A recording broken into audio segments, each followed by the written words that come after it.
Morning, everybody. Good Naomi morning. Proverbs. That's a good name. Hi, Naomi.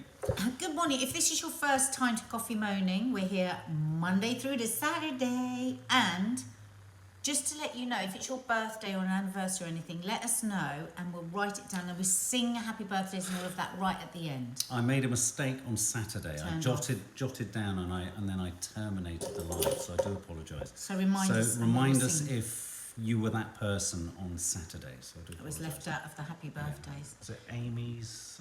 Yeah, so listen, subscribe to the channel, hit the notification bell, have a little look around the channel because we do loads of other stuff on here. So have a little look. Yeah, hit the subscribe button, guys. Yeah. And if you feel like it, hit the thumbs up because that's all we can see, which is great. What was I going to say? First things first, let's start on a slightly more upbeat note before we go into the more serious stuff. Married at First Sight tonight. Yay! We watched it last night on Gogglebox. Oh, it was funny. I've got a man crush. Guess on who? Oh, I don't know. Thomas. Which one's Thomas? The really outspoken Liverpudlian gay chap. Oh, He's growing on me from week yeah. to week. We didn't to like week. him at the beginning. I thought, oh, he's going to be a right nightmare. yeah. But I love him. Yeah. Winging it, Oh, mummy. Emma. Mark, you look very concerned today. You would be concerned if you were me. Yeah, it's very concerning Very being concerning. Mark. So it was Sienna, who's 12, So Unique's daughter. We will sing. It's so definitely. unique. There you go. Yeah. I'm so sorry, So Unique. Sometimes when one's thumb hovers over the end line, the heat radiates out like an electric pulse, and then it finishes. Zoe Aguiu's applying. Sienna. Are you going to apply, Zoe? Why not? Because you don't really marry them. Tell you what, Zoe, if you do apply, just for us, say to them, can I announce the news to my friends? And then we'll be there, and we'll stand there. Yeah, we'll Go, come. you fucking joking. I want to be at the wedding. Will you fuck? That's it. Thank you, So Unique. I'm pleased you've reminded us. Oh, Sean, thank you for asking. It was incredible having the audience back. I actually got emotional when I walked into the studio. I started crying because I'd missed it so much. After doing the show on and off for 20 odd years, to not have had an audience, as Lee told us, for 920 days was horrific. Because it's a totally different show without an audience. Yeah, It's a bit grey. look, Jordan Stevenson says Coco from Love Island was meant to go on it, but went into Love Island instead. Oh, Yeah. God, I bet she regrets that. Yeah. Because she was out quite quickly from Love Island, wasn't she? Zoe says you may have to be my parents for the day. We'll do that. Your dad won't come. We'll do that. I'll throw crockery around the kitchen in a state. Denny, hello from America. It's 2 a.m. here. Hi. Hi, Denny. Are Morning. you planning on going to bed tonight or not? Oh, it's Rebecca's husband Gav's birthday today, so we'll sing Rebecca's Gav- husband Gav. We'll sing that at the end. Birthday, who is Rebecca's husband. Brilliant. Guys, I am mostly on a Thursday and a Friday. If you're wanting to come and try and do a day when I'm there, that's 9 times out of 10 I'm there on a Thursday and Friday. What was I going to say? Hi from Brisbane, Sandra P. Did you see Sharon Osbourne with Piers? She looks so different. No. Where was she on his new show? Morning, Sonia Donovan. So obviously, the news everywhere is still and will be about the Queen and the funeral arrangements and she's going to be lying in state for a while. I think she's in state at the moment in Edinburgh, is she? And but lots of, I don't know about anyone else, lots of my thoughts and obviously the nation's thoughts must be moving towards thoughts of those we've lost and funerals, and obviously this is a funeral to end all funerals, really, in a sense. There's lots of chat about the extent to which the funeral sort of process, how big this is going to be. I mean, they're talking about mile-long queues on the roads, and the central London is grinding to a halt and all that kind of stuff. And I just think I've found myself thinking about the funerals I've been to, and I don't know if you have too. Have you, Nat? Oh, Prince Harry has just Yes, I've got posted it a up. note. I've got it up. Yeah. Sorry, pardon? The whole experience has led me towards thinking about funerals and the funerals that I've been to and the funerals that we've experienced. What I've been thinking about a lot actually is about how difficult this must be for people who had to bury loved ones during COVID. and how teeny those funerals were. And I'm just imagining that that must be very difficult to see that. And I also think there is a collective grief going on for just over the last few years. I think a lot of the grief that we're feeling now and losing the Queen and an era passing and all of that is also a lot, that's got a lot to do with it. Sorry, just 1 second. Just realised my voice is going. 1 sec. Yeah, I agree. Sorry, what did you just say? Sorry. But yeah, it got us talking about funerals, and you know, it's really important that you talk about your funeral, isn't it? I mean, Prince Philip had given great long details, hadn't he, for his funeral. He was very particular about what he wanted. Yeah. Well, there is that. I mean, I think, sorry, I just remember what you were saying, which I think is quite an interesting thing. I do think that a state funeral, as opposed to the kind of more private, personal funerals that we're talking about, I think a state funeral, I think it is about a collective grief. And I don't think there's anything wrong with how that, people are affected by that. I mean, I know lots of sort of often kind of, you know, po-faced liberal types, of which sometimes we can be those. But I do sometimes find these articles where people are going, well, what, you didn't know the person? And yeah, no, we all know we didn't know the person. I think if people want to use, I think that's in a sense the purpose of any death, you hope, is for that death to somehow constructively contribute to the meaning of life or those left behind. And I think perhaps a state funeral is you know, because you didn't know the Queen personally, because you don't have that personal investment, allows you to kind of, yeah, as you say, sort of indulge in those emotions you perhaps haven't been able to, for whatever reasons. I mean, the weird thing Lots about of that... people, they're saying they found it quite triggering around the funerals that they've had over the last couple of years. Somebody, was it Rebecca there? Kimberly Jones says, yeah. Yeah, and Rebecca was just saying that she lost both her parents during COVID, and... Rebecca Bruce. Yeah, there it is. Both my parents-in-law died during COVID and had direct cremations. We've only just done memorial services for them. It's made grieving very hard. Yeah, it's such an important thing, a funeral, isn't it? It's such an important thing to trigger the tears, and you need to. I've spoken about this before. My dad is Jordanian, and there people have to be buried on the day that they die because of the heat and everything. So there is this understanding that people haven't had time to get over the shock and then cry, because crying is so important, that release of emotion. So they bring in what they call professional wailers. They pay people to come in and cry, to get the crying, to stimulate the crying. And you know, I mean, we've all probably had it, haven't we? We've gone to a funeral where we don't know the person that well and been bloody sobbing like a nutter because we're crying about something else. So, and I remember a friend of mine who lost her parents within like 18 months. She was so nervous about other funerals she was being asked to, because she said, I know I'm going to lose it, and I don't want to eat up the energy with my crying, you know, because people do turn and go, hang on a minute, how well did you know them? Yeah, I mean, I think people can get quite proprietorial over grief, and I find that really annoying. So my take on it is, okay, I don't feel a compulsion or need to go to Buckingham Palace and be, but I think for anyone that this is it's like a proxy grief. If this is a proxy grief for someone, it's cathartic, and it's cathartic, then that is something that's of use. Again, that's something that the Queen is in a sense giving people, which I think is no bad thing. And I think it's easy to stand in judgment and sort of be, as I say, po-face is such a good phrase, isn't it? Sharon L there says, was that right, Sharon L? What is Sharon J.L. JL, my dad passed away when I was 9. I wasn't allowed to go to his funeral. Oh. I'm now 51 and this still affects me. Oh, sweetheart. Yeah, because the thing is, I was once working on something where we did quite a lot of talk around this. And obviously the people around you would have thought it was the right thing. They will have done that with the right intention.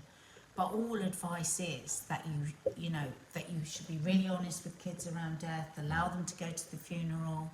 Because why do we have funerals? For closure, to say goodbye, to say this really is the end and they're not coming back. I also think you shouldn't force children if they don't want to go to a funeral. Go with their flow. I mean, for example, I didn't go to my grandfather's funeral because I'd had such a traumatic experience of my friend Jim and Toby's funerals. So, you know, it was almost like knowing how upset I was. I knew with this one I wouldn't be able to deal with it. Yeah, So so I- you made your own so I- decision. I think so I people couldn't. should be allowed to make their own decisions as well. Mm. I mean, I remember when I was a kid, I was always going to the funerals, and Dina would never go because she said, "Oh, I don't like funerals." And I remember thinking, "Well, I don't bloody like funerals either." But actually, now that I'm older, I realise what she was saying is, I can't cope with them, and I think that's okay too, isn't it? Yeah, I mean, yeah, exactly. I mean, I do think some people can be very sort of like, oh, you should go to the funeral, and I don't necessarily think that's always the case. I don't think it is always the case. Anne Marie, I think the Queen's death will allow others to actually talk about death more openly. Don't you agree? It's happening in my family. Yeah, I do actually. I do, and I think it also throws a spotlight over making your own preparations. Hi, Tim. And you know, the state of things that you can leave behind, not just in a sort of, you know, will, objects and things and assets, but in terms of emotionally what you're leaving behind. I think one of the other things I'm reminded about with all of this is we are essentially as humans time poor almost from the start of life, and we should make the most of all the time we have in terms of human relations, and it looks like that is about to be all right. Sorry, I just felt a bit weird. Fucking hell. But time, just 1 second, guys. Did you see me? I just went really, my head was really This is what I'm saying, buzzing. we're running out of time. Oh my God, my head was really buzzing and my chest went tight. I wouldn't mind, but I'm not somebody that has a panic attack, so I don't think it was bad. You need to take a breather. No, I'm all right. You sure? Yeah. Good little look at me. Just face me. No, because you're going to start No, doing I'm something not, now. I'm not. Face I'm me. all right. Face It's me. a very weird No, feeling. face me. And then I thought I was going to have a heart attack because I've got a feeling of dread. I know. But just look at me, because there's something that we can do to quickly just. It's the cucumber No, test. Mark, No, don't. no. Follow the cucumber. No, you have to sit. Just follow the cucumber. Mark, Very that's good. expensive, those It's cucumbers. caught. It's been caught by the chair. You're right. Yeah, I don't know what happened. Bit overwhelmed. I don't think so. We. Alison Fisher, you always make me fancy pizza. Yeah. She always got little slices of pizza next to her name. Yeah. We went to the funeral of someone not a couple of years ago, and it's interesting, albeit that there was, and that was like you just said, albeit that the person wasn't incredibly close, they were close enough for you to kind of, for it to completely, the whole experience just kicked up every other person you've lost. That's what they do. Funerals aren't just about the person that's died. They kick up, and I think if one can extend that thought to the Queen's funeral, then I think, you know, one can be a bit more tolerant and understanding of why lots of people are impacted and affected by it. Zoe, it's strange how much the Queen's death has triggered so much upset for so many, for the loved ones we've lost. It's all everyone is feeling, some kind of grief. That's true. Lucy Shadbolt, when we were going through COVID and all the talk was about death, and we lost my auntie, my 7-year-old cried so much. And the goldfish died later that year. It was her way of expressing her sadness. Yeah, exactly. That's what pets are about. You're right. I mean, it's, you know, it's like proxy grief. It's like I'm always fascinated by these videos of children when they're given puppies, and we had it with our own children, and this uncontrollable sobbing that they so often have. I was watching one yesterday, a little girl. I'm just fascinated by it. Because I'm looking at, and they always have seemed to be about the same age, 7, 8 years old, something like that, when they're given these puppies. And it's almost like, we know that at 7, that's when children start to get a conscience, isn't it? That's why they'll often get night terrors and stuff at that age. But I always think, is that because at this age you've been probably learning for quite a while now that you have to sort of regulate your feelings and maybe suppress some of your feelings, and then when they're given these dogs, I mean, it's just like grief. I mean, I know it's joy that they've got the dog, but it's almost in there. It's so deep, the crying, isn't it? Yeah. I find it fascinating. Yeah.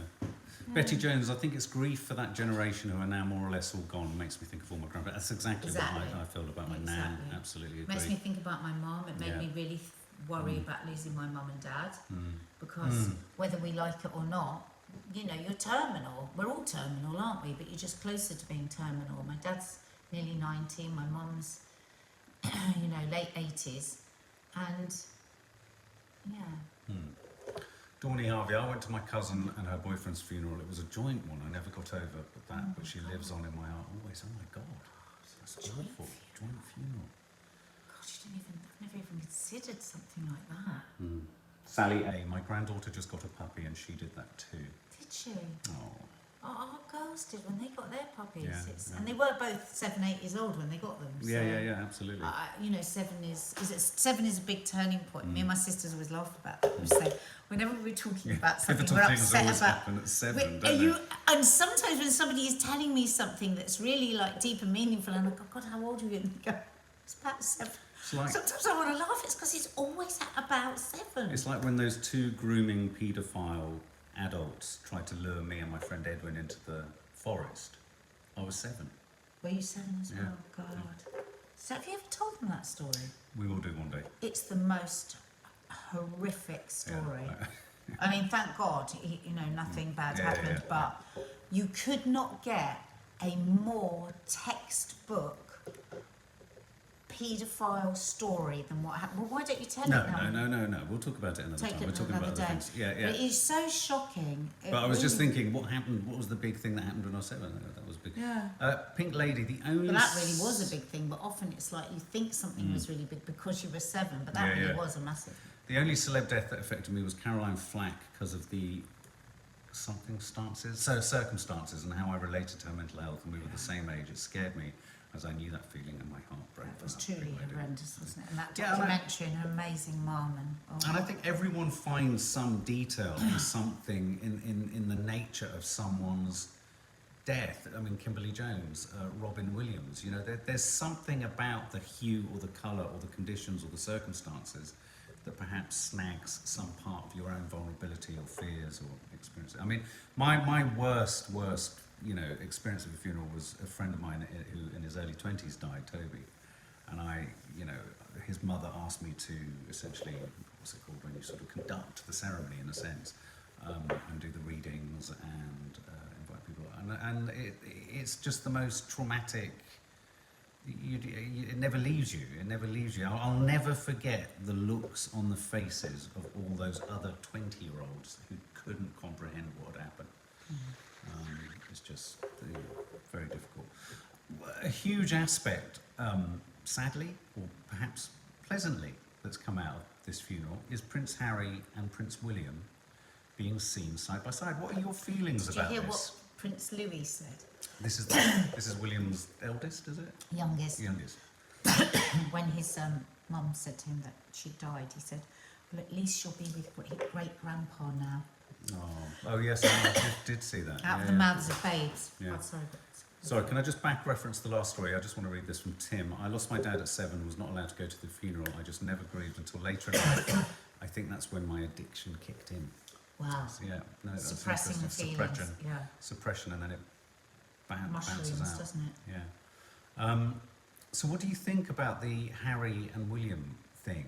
Obviously, so what do you make of this idea? Okay, 45 minutes of negotiating. So basically, the rumours all weekend, because of course there was going to be rumours. I mean, in a way, they stirred up more of a nest than if they hadn't come out, I think. But so the rumours were that King Charles had reached out to Prince William to say to him to reach out to Harry to do this walkabout. There were also rumours that Harry and Meghan were planning to do a separate walkabout with a camera crew. Yeah, that's what Sally A says. William stopped Harry and Meghan taking cameras. Do you think that's true? How can we know? We will never know. I think, to be honest, I think it's highly unlikely. But they are doing a series for Netflix. Now, the deal, I've been thinking about this since you said it. Netflix, Spotify, I don't think the podcast has done as well as Spotify wanted it to. I think there's a feeling amongst many of the deals that they've done that perhaps their appeal is on the wane and it's not going to deliver on the amount of investment Netflix has put in. I wouldn't be at all surprised if Netflix insisted on a camera being with them. I just can't imagine that Prince Harry would be. I mean, he's been in this family since day dot. This is his beloved grandmother. But maybe would they know that have a would be crew with so- them. Maybe he never had any intention for them to come to, you know, to this part of it. Oh, they But maybe probably they've got a crew with them, which if you were Which William, would have if you were alarmed William, William. would have alarmed Yeah. William, and you would want to Yes. negotiate. Yes, so that, maybe that they would have- make some sense. So they're both in the cottages. William and Kate were in one cottage. Frogmore, I think. No, they were in Frogmore. Harry and Meghan, and William and Kate were in another cottage nearby. So, but now there's all sorts of royal sources that have come out and said it was not King Charles that said. It's so weird saying King Charles, saying to Prince William, Prince of Wales. It's all changed. That actually William had done it. William had reached out, and then apparently why they were delayed coming out was there was 45 minutes of negotiations between the two teams, the two people. Probably William's people rang Harry's people, and then they had to do a discussion of how it would work out and stuff. But of course, we haven't got a bloody clue. I mean, Prince William could have rang up Prince Harry and said, come on, let's just do it for Granny. It could have been masterminded by the men in grey suits. It could have been Kate reaching out to Meghan, or Meghan reaching out to Kate. We will never know the truth of it. But what I do think was lovely was that they were all there. But here's the thing. This is the terribly sad thing, isn't it, that happens at funerals. Years ago, we've got the film actually. We've kept the film of when I was talking to Nanny Thelma about her funeral. Do you remember? And we were talking one day about her funeral, and I said, oh, you know, I'm going to do all your favourite things. I'm going to do egg sandwiches. I'm going to do an iced swan. There's going to be music. There's going to all the things that you love. I said, and everyone will be there. And she went, oh, don't, because why couldn't we do that now? Yes. And it's so true. It's like people will come together at a funeral In a way out that of they wouldn't respect, before. Yeah, that's but true. they wouldn't before the funeral. Yeah. And that's, I mean, and all families have these situations. I doubt there's a family in the land that doesn't have some sort of situation going on with somebody in their family. But they are on the world stage, so they don't have the options of keeping their differences different. I suppose they had to come together for this. And there's talk of them walking behind their nan, isn't there? In the way that they did for Diana. Yeah, but with Philip, they had someone, I forget who, someone was between them, wasn't it? Was it Edward? Kate, wasn't it? No, Oh, no, it it was was Edward. Andrew and Edward. No, Oh, I don't think it was can't Andrew. remember. It was I think Andrew was kept way back. But I think it was Edward. And No, he wasn't. He was right at the front. There was Was the big he? furore. He walked oh, his right, mum to yeah, the yeah. front. Anyway, it wasn't Andrew between the two of them, for sure. But I think the talk on this one is that they will not have anyone standing between them, potentially. So I think any possible cessation of hostilities has got to be good. That said, I have to confess, I heard, or you read, or we listened to somehow, some of the things that were being said. They were played, or we were reminded of them on the Oprah Winfrey. And it's interesting how after the event, I did wince a little bit at some of the things he said. Because I'm a great believer now in moving on from Meghan, not constantly criticising every single thing they do. I think it belittles us as a nation. Well, and also if you I don't think we've agree got with them, much but more- also if you don't agree with them, don't Yeah. keep making it all Meghan's fault. Yeah, because and the we've two got of them are- much more important things to be worrying about in this country. But I have to say, on the radio today, when they were replaying some of those things that they both said on sort of bit cringe. Oprah, You it's sort of think, so cringe. And that will cut so deeply within a family. And is it really necessary to go on a TV show and talk about this stuff? No, you never discuss the things that have happened with your family out in public. It is a terrible thing to do, and I really have a, you know, yeah. And so I'd forgotten all of that, actually, how awkward it was, and Harry saying, oh, my dad hasn't picked up my phone. No, it's not our business. And so it would have been so hard. It made me respect again, William, what he did yesterday, because, you know, they knocked his wife, and then, you know, so I hope they can just all move on now, but I worry with the book coming out, how's Yes. that going to be? Yes. How's that going to happen? Absolutely. But at least it's nice for the funeral that it won't, because what you don't want to do is distract from the funeral and the Queen and everything that she's done away from that with what's happening with all this lot, because it's not the time or the place for it, is it? It is a new era, for sure. It is a new era. final story, which is a bit of a curious one, but this story came up today. You mentioned it. Vaping. This is about vaping. There were stories last week all about how many more girls vape than boys, and you know. I don't think that's true. It also Well, said that the article reason- that 1 in 10 children vape. If you It's want to more than believe that. that to make yourselves feel better, then believe that. But it is not true. 9 out of 10 kids, I think, are vaping, from what I hear Yeah. from my kids. Well, no, it does sound like absolutely everyone is vaping. But of course, it's like with cigarettes. There was a time in the past where no one, bizarrely, lighting something with fire and breathing it into your lungs, it was considered Didn't seem possibly, it didn't seem absurd that it would hurt you. I mean, to the point that my grandfather, after his first coronary, was offered cigarettes on a trolley in the hospital. In the hospital. Which do you smoke, Mr. Andrew? Because they didn't know what it did. Now, it's the same with vaping. Yeah.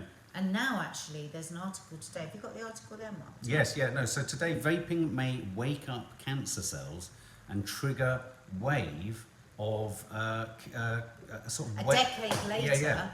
it could trigger a wave of cancer. Yeah. Because the thing is, I think if you're just using it as a stepping stone to get away from smoking, then that's great. But what they're talking about is massive amounts that kids are smoking in one day. Yeah. And then doing that over years. And we were talking about this on Loose Women the other day, and I said, I think one of the problems is as well, is that adults will vape in front of their kids in a way they wouldn't have smoked. And then often another partner will be saying, oh, that noise is so annoying, or do you have to vape in here? And they'll be going, well, it's better than smoking. So these subliminal messages are going to children that this is acceptable, that this is almost healthy. Add to that the scurrilous manufacturers who are making them blueberry flavour, bubblegum flavour, raspberry flavour. No, there should be nicotine flavour, and they should be in a black and white box with no fancy colours and no cartoon go. Because to me, it's exactly the same as Alco Pops. We are selling kids a pop here, and it could cause. But one of the reasons for this, decades hi Nanny Di, hi there. One of the reasons for this is that there's an increase in the number of people being diagnosed with lung cancer who haven't smoked, who don't smoke. And they're saying that the nature of those cancerous cells are growing in a very different way. And a certain sort of Professor Charles from the Francis Crick Institute in London, who's the chief clinician of Cancer Research UK, says, we don't know for certain that vaping won't cause lung cancer 10 years from now. And it's that thing, isn't it? With new technology, with new fads, with new... What amazes me is that they've managed to be sold and sort of entered the mainstream without any long-term research. Most drugs need some kind of testing for years on end. And newsagents and stuff, I mean, you are supposed to be 18 to buy them, but apparently it's just totally just not adhered to at all. No, I mean, it's really not easy at for all. kids to buy them. Yeah. So bad enough for adults, but developing young lungs. It's not a drug though, Mark, so that's the problem. No, absolutely, I agree. But you'd think that even there would be some kind of body that would regulate the stuff that goes into your lungs. I don't smoke, and thank God, says Sarah Witherington. My 16-year-old says it's expensive. He would rather be gaming. Anthony Edgington, I've always said, there would be a big health scare with vaping. Yeah. Definitely, it's coming. It's definitely coming, and I think Yeah. the thing to do is just have a really good conversation with your kids. Yeah. Just like a roundabout. Oh my God! Like we've shown our kids, like some kids in intensive care. You've seen them with total lung Yeah. You just got to because at the moment the message with kids seems to be it's good for you. Yeah, absolutely. It's all gone really pear-shaped. It's all gone totally pear-shaped. It's gone tits up. Yeah, as a means to stepping down from smoking, great. Yes. But as a long-term blasting your lungs. No, probably not. Happy birthday to Sienna. So unique, Sienna. Happy birthday to you. Happy birthday to you. Happy birthday, birthday, dear Sienna, who's 12. Happy birthday to you. And a happy birthday to Gav, who's Rebecca's hubby. Happy birthday to you, Gav, Rebecca's hubby. Happy birthday to you, Gav, Gav. Rebecca's hubby. Happy birthday, dear Dear Gav. Gav. Rebecca's hubby. Happy birthday to you, squash tomatoes and stew. Faith Goodman isn't here. I hope you watch this on catch up, and if you do, lots of love. Hope you're okay. Yeah, hope you're okay. And everyone else, have a lovely, lovely Monday. We'll be seeing you obviously much later for Married at First Sight.